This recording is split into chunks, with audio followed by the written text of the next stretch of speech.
வணக்கம். தமிழாளி தொலைக்காட்சி செய்திகள் வாசிப்பவர் கமலா ஜெகதீஸ்வரன். முதலில் தலைப்புச் செய்திகள். ஆட்டம் காணும் தங்கத்தின் விலை. இன்று பதிவாகியுள்ள விலை நிலவரம். மத்திய கிழக்கில் நீடிக்கும் போர். இலங்கைக்கு காத்திருக்கும் நேரடி மற்றும் மறைமுக தாக்கங்கள் தொடர்பில் எச்சரிக்கை. டொனால்ட் ட்ரம்ப் மெம்பிஸ் நகரில் சுற்றுப்பயணம். பேச்சுவார்த்தைகள் பொய்யானது.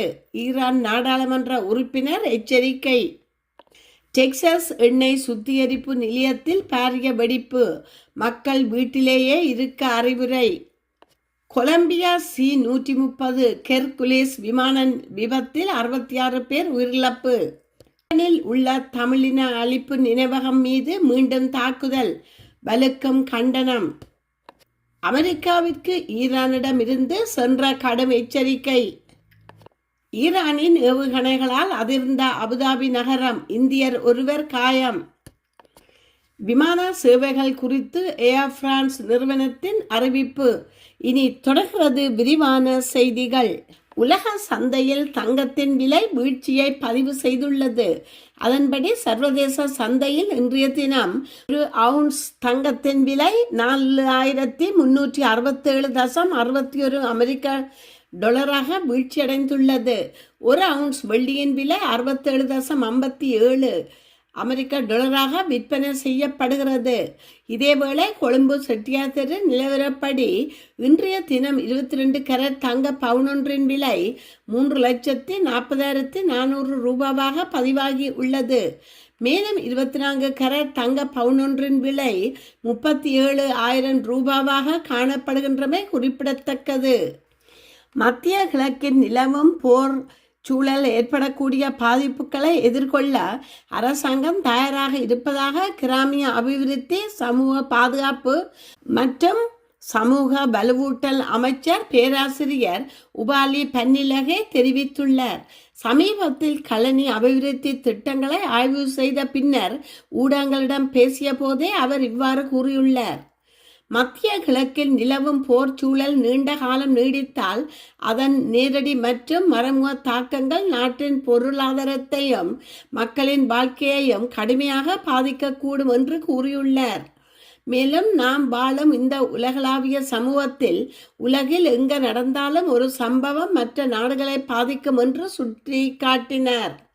தவிர்க்க முடியாத இந்த சூழலை கட்டுப்படுத்த தாங்கள் தொடர்ந்து விழிப்புடன் இருப்பதாகவும் அதற்கான திட்டம் தங்களிடம் உள்ளதாகவும் அமைச்சர் உபாலி பன்னிலகே மேலும் தெரிவித்துள்ளார்.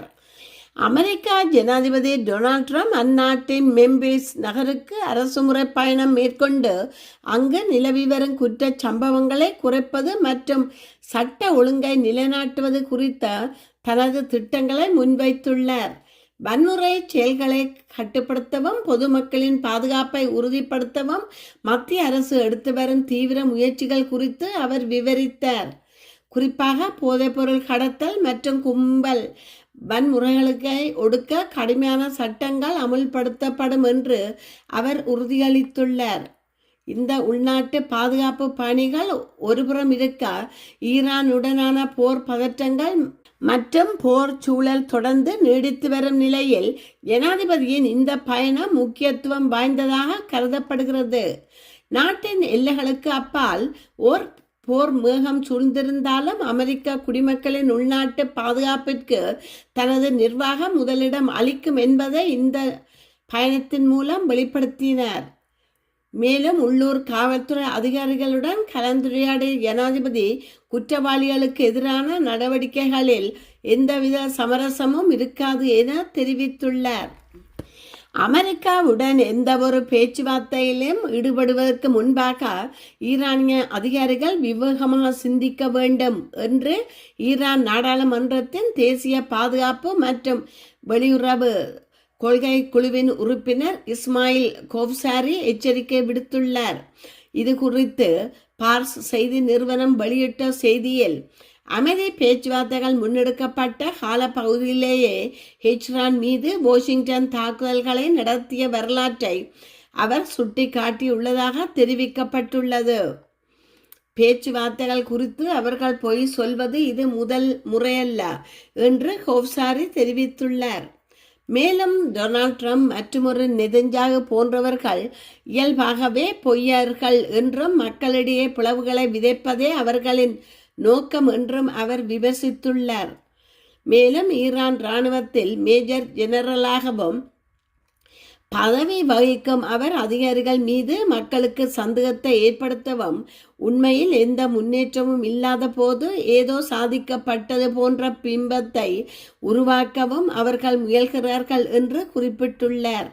டெக்சாஸ் மாநிலத்தின் ஃபோர்ட் ஆர்த்தரில் அமைந்துள்ள எண்ணெய் சுத்திகரிப்பு நிலையம் ஒன்றில் வெடிப்பு சம்பவம் ஒன்று ஏற்பட்டுள்ளது. இதனைத் தொடர்ந்து அப்பகுதி குடியிருப்பாளர்கள் உடனடியாக வீடுகளுக்குள்ளேயே பாதுகாப்பாக இருக்குமாறு மாநில அதிகாரிகள் அறிவுறுத்தியுள்ளனர். இந்த பாரிய வெடிப்பை தொடர்ந்து வானில் கரும்புகை சூழ்ந்துள்ளதோடு வெடிப்பு சத்தத்தினால் அருகிலுள்ள வீடுகளில் கூட அதிர்வடைந்துள்ளதாக சர்வதேச ஊடகங்கள் செய்தி வெளியிட்டுள்ளன. இருப்பினும் இந்த வெடிப்பு சம்பவத்தினால் இதுவரை உயிர் சேதங்களோ அல்லது காயங்களோ ஏற்பட்டதாக தகவல்கள் வெளியாகவில்லை. ஆயினும் காற்றின் தரம் குறித்து மிகுந்த அவதானத்துடன் இருக்குமாறு பொதுமக்களுக்கு அறிவுறுத்தப்பட்டுள்ளது. நகரத்தின் மேற்கு பகுதியில் வசிப்பவர்கள் கதவு ஜன்னல்களை மூடிக்கொண்டு வீட்டுக்குள்ளேயே இருக்குமாறு கேட்டுக்கொள்ளப்பட்டுள்ளதுடன் போக்குவரத்தும் நடமாட்டமும் மட்டுப்படுத்தப்பட்டுள்ளது. கொலம்பியா வான்படைக்கு சொந்தமான C-130 ஹெர்குலிஸ் ரக போக்குவரத்து வானூர்தி விபத்துக்குள்ளானதில் உயிரிழந்தவர்களின் எண்ணிக்கை 66ஆக அதிகரித்துள்ளதாக சர்வதேச ஊடகங்கள் உறுதிப்படுத்தியுள்ளன. கொலம்பியா இராணுவ வீரர்கள் மற்றும் வான்படை ஊழியர்களை ஏற்றிச் சென்ற இந்த விமானம் பெரு எல்லைக்கு அருகிலுள்ள வானூர்தி நிலையத்திலிருந்து புறப்பட்ட சிறிது நேரத்திலேயே விபத்துக்குள்ளானது. மீட்பு பணிகளின் போது இதுவரை 66 பேரின் உடல்கள் கண்டெடுக்கப்பட்டுள்ளதாக தெரிவிக்கப்பட்டுள்ளது. இந்த வானூர்தியில் 114 பயணிகளும் 11 பணியாளர்களும் இருந்ததாக கொலம்பியா வான்படை தரப்புகள் கூறியதாக சர்வதேச ஊடகங்கள் செய்தி வெளியிட்டுள்ளன. பாதுகாப்பை உறுதிப்படுத்த அனைத்து திறன்களையும் பயன்படுத்துவோம் என்று ஈரானின் கத்தம் அல் அன்பியா மத்திய படை தலைமையகத்தின் பேச்சாளர் தெரிவித்துள்ளார். அரசு தொலைக்காட்சியில் உரையாற்றிய அவர், ஈரான் ஹோர்மோஸ் நீரணியை மிகவும் புத்திசாலித்தனமாகவும் வலிமையுடனும் தனது கட்டுப்பாட்டில் வைத்துள்ளது. எனவே இதில் பிராந்தியத்திற்கு வெளியே உள்நாடுகளை தலையிட எந்தவித உரிமையும் இல்லை என்று வலியுறுத்தினார். ஈராக்கின் எல்பில் பகுதியில் ஈரானிய இஸ்லாமிய புரட்சிகர காவல்படை விரிவான தாக்குதலை நடத்தியுள்ளது. ஐக்கிய அரபு ராச்சியத்தில் உள்ள அல் தஃப்ரா வான் தளம், சவுதி அரேபியாவின் பிரான்ஸ் சுல்தான் தளம் மற்றும் அமெரிக்கா கடற்படையின் 5வது கடற்படை பிரிவுகள் மீதும் தாக்குதல்கள் நடத்தப்பட்டுள்ளன. இஸ்ரேலின் டெல் அவிவ், ஹைபா, அல்கெலான் மற்றும் குஷ்டான் ஆகிய பகுதிகள் மீது ஏவுகணை தாக்குதல்கள் நடத்தப்பட்டுள்ளன. இந்த நிலையில் ட்ரம்பின் ஏமாற்று நடத்தை ஈரானை போர் முன்னணியில் இருந்து திசை திருப்பாது என்றும் எதிரியின் உளவியல் போர் நடவடிக்கைகள் வெளிப்பட்டு விட்டதாகவும் ஈரானின் கத்தம் அல் அன்பியா மத்திய தலைமையகத்தின் பேச்சாளர் ஏப்ரஹாம் சோல்பாகாரி தெரிவித்துள்ளார். அமெரிக்காவும் இஸ்ரேலும் தொடர்ந்து பின்வாங்க நேரிடும் என்றும் அவர் குறிப்பிட்டுள்ளார். ஐக்கிய அரபு அமீரகத்தின் அபுதாபி நகரில் ஈரானால் நடத்தப்பட்ட ஏவுகணை தாக்குதலில் இந்தியர் ஒருவர் காயமடைந்துள்ளார்.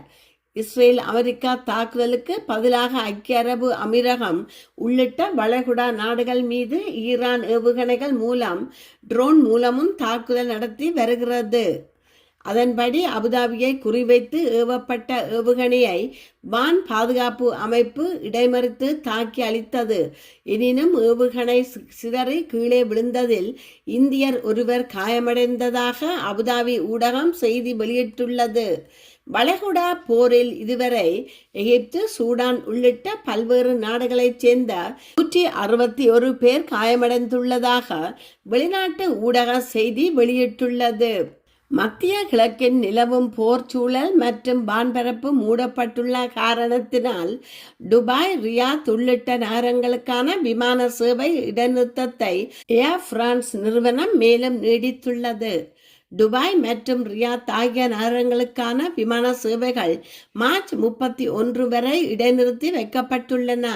டெல் அவீவ் மற்றும் பெய்ரூட் ஆகிய நகரங்களுக்கான சேவைகள் ஏப்ரல் 4 வரை இடைநிறுத்தப்பட்டுள்ளன. மத்திய கிழக்கில் நிலவும் பாதுகாப்பற்ற சூழல் காரணமாக ஏனைய முன்னணி விமான நிறுவனங்களும் தங்களது சேவைகளை ரத்து செய்துள்ளன. British Airways Dubai, Tel Aviv உள்ளிட்ட இடங்களுக்கான சேவைகளை மே 31 வரை நீடித்துள்ளது. லுப்தான்சா ஏப்ரல் நடுப்பகுதி வரை தனது பெரும்பாலான சேவைகளை ரத்து செய்துள்ளது. KLM துபாய் மற்றும் ரியாத் போன்ற இடங்களுக்கான சேவைகளை மே 17 வரை இடைநிறுத்தி வைத்துள்ளது. விமான சேவைகள் ரத்து செய்யப்பட்டதால் பாதிக்கப்பட்ட பயணிகள் தங்களது பயண சீட்டுகளை எவ்வித கூடுதல் கட்டணமின்றி மாற்றி அமைத்துக்கொள்ள அல்லது முழுமையான பணத்தை திரும்ப பெற அனுமதி வழங்கப்பட்டுள்ளது. பயணிகள் விமான நிலையத்துக்கு வருவதற்கு முன்னர் தங்களது விமான நிறுவனத்தின் இணையதளம் அல்லது கைபேசி செயலி மூலம் விமானத்தின் நிலையை சரிபார்க்குமாறு கேட்டுக்கொள்ளப்பட்டுள்ளனர். கனடாவின் பிரம்டன் நகரில் நிர்மாணிக்கப்பட்டுள்ள தமிழின அழிப்பு நினைவகம் இனம் தெரியாத நபர்களால் சேதப்படுத்தப்பட்டுள்ளமையை ஒன்டாரியோ மாகாண நாடாளுமன்ற உறுப்பினர் விஜய் தனியாசலம் வன்மையாக கண்டித்துள்ளார். இச்செயல் கனடிய தமிழர்களின் அடையாளம் மற்றும் வரலாற்றின் மீது நிகழ்த்தப்பட்ட நேரடி தாக்குதலாகும் என குறிப்பிட்டுள்ளார். கனடாவின் பிரம்டன் நகரில் நிர்மாணிக்கப்பட்டு கடந்த ஆண்டு மே மாதம் அந்நகர மேஜர் பேட்ரிக் பிரிவினால் அங்குரார்ப்பணம் செய்து வைக்கப்பட்டுள்ள தமிழின அழிப்பு நினைவகம் இனம் தெரியாத நபர்களால் சேதப்படுத்தப்பட்டுள்ளது. அவ்வாறு சேதப்படுத்தப்பட்டுள்ள தமிழின அழிப்பு நினைவகத்தின் புகைப்படங்களை தனது உத்தியோகபூர்வ எக்ஸ் தள பக்கத்தில் பகிர்ந்திருக்கும் ஒன்டாரியோ மாகாண பாராளுமன்ற உறுப்பினர் விஜய் தனியாசலம் இந்த நடவடிக்கை குறித்து கடும் கண்டனத்தை வெளிப்படுத்தியுள்ளார். லண்டனில் உள்ள தமிழின அழைப்பு நினைவகம் சிதைக்கப்பட்டிருப்பது எனக்கு மிகுந்த வேதனையையும் கோபத்தையும் அளிக்கிறது. இந்த நினைவகம் உயிரிழந்த பல்லாயிரக்கணக்கான உயிர்களின் நினைவாக அமைக்கப்பட்ட ஒரு நினைவு சின்னமாகும். அத்தோடு கனடாவை தமது தாயமாக கொண்டு வாழும் தப்பி பிழைத்தவர்கள் மற்றும் அவர்களது குடும்பத்தினரை ஆற்றுப்படுத்துவதற்கான ஒரு அடையாளமாகும் என்று அவர் சுட்டிக்காட்டியுள்ளார்.